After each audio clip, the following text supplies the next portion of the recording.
नमस्कार, मेरा नाम राहुल शर्मा है। आज हम बात करेंगे कि पेपर नंबर 3 जो होता है मेंस के 7 पेपर में से उसका स्ट्रक्चर कैसा होता है, उसकी तैयारी कैसे की जाए। देखिए, ये जो पेपर नंबर 3 है ना, वह सारे पेपर की तरह ये भी 200 नंबर का ही होता है और इसमें 3 सेक्शन होते हैं। पहला सेक्शन जो होता है वो इंडियन हिस्ट्री होता है, सेकंड सेक्शन जो होता है वो पब्लिक एडमिनिस्ट्रेशन एंड कॉन्स्टिट्यूशन होता है, थर्ड सेक्शन जो होता है वो छत्तीसगढ़ का इतिहास होता है। जो क्वेश्चन आते हैं 2 नंबर के, 4 नंबर के, 8 नंबर के, 10 नंबर के और 15 नंबर के इसमें क्वेश्चन आते हैं। जो 10 नंबर और 15 नंबर के क्वेश्चन जो होते हैं केवल यही ऑप्शनल होते हैं, मतलब 2 क्वेश्चन होते हैं जिसमें से आपको एक बनाना होता है। बाकी सारे के सारे जो क्वेश्चंस हैं वो कंपलसरी होते हैं। देखिए, ये जो पेपर है इसकी पढ़ाई करने के लिए सबसे पहले आपके पास क्या होना चाहिए, वैसे ये सारे पेपर में लागू होता है।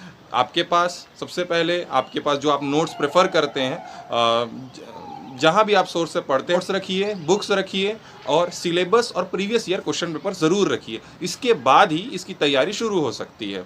देखिए, जो ये पेपर नंबर 3 है ना, ये उसी का अच्छा होता है जिसका प्री अच्छा है, जिसने प्री की अच्छे से तैयारी की है, केवल उसी का ये पेपर अच्छा रहेगा। बात करते हैं इस पेपर के एक एक सेक्शन के बारे में। शुरू करते हैं सेक्शन नंबर 3 से। सेक्शन नंबर 3 से मैं शुरू इसलिए कर रहा हूँ क्योंकि सेक्शन नंबर 3 जो आपका छत्तीसगढ़ का इतिहास है, ये ना चाबी है इस पेपर की। इस पेपर में हाई स्कोर जिसको करना है उसको छत्तीसगढ़ के इतिहास पे विशेष ध्यान देना चाहिए। क्यों बोल रहा हूँ ऐसा? क्योंकि आप जब देखेंगे तो पहला जो सेक्शन है वो 75 नंबर का है, तीसरा सेक्शन भी 75 नंबर का है, बीच वाला 50 का है। तो सोचिए, इंडियन हिस्ट्री जो इतना बड़ा है, मतलब लगभग सीजी हिस्ट्री का मोर देन 3 टाइम्स होगा मेरे हिसाब से।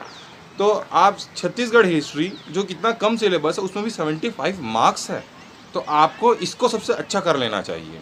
देखिए, ये जो सेक्शन ये पूरा फैक्चुअल आता है और आपको फैक्चुअल ही तैयारी करनी है। आपका प्रेजेंटेशन भी फैक्चुअल होना चाहिए, एनालिटिकल इसमें नहीं आएगा। फैक्चुअल मतलब तथ्यात्मक, आपको विश्लेषण नहीं करना है, आपको उसमें पूरा का पूरा आलोचना या जो यूपीएससी की तैयारी होती है ये सब कुछ नहीं करना है। आपको सिर्फ और सिर्फ पूरा फैक्ट्स याद होने चाहिए। तो आपका प्रेजेंटेशन कैसा हो इसमें, देखिए, जो आपके प्रेजेंटेशन है वो आपको ऐसा होना चाहिए कि वो क्रोनोलॉजिकल में होना चाहिए, क्रोनोलॉजिकल ऑर्डर होनी चाहिए, मतलब उसका तिथि क्रमानुसार, हिंदी मीडियम वालों के लिए।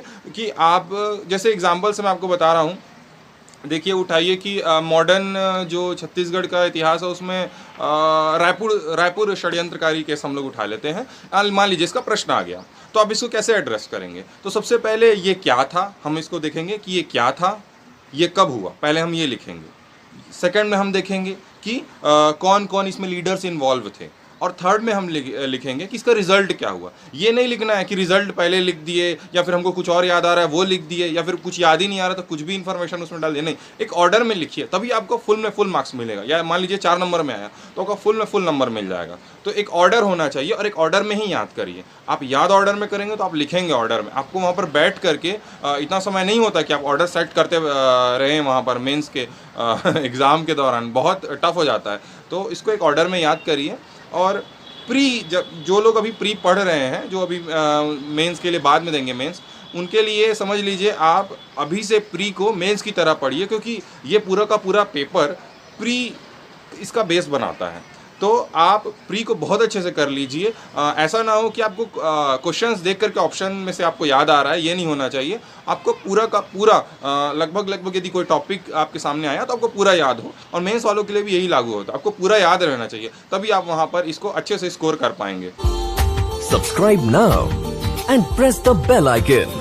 Never miss an update.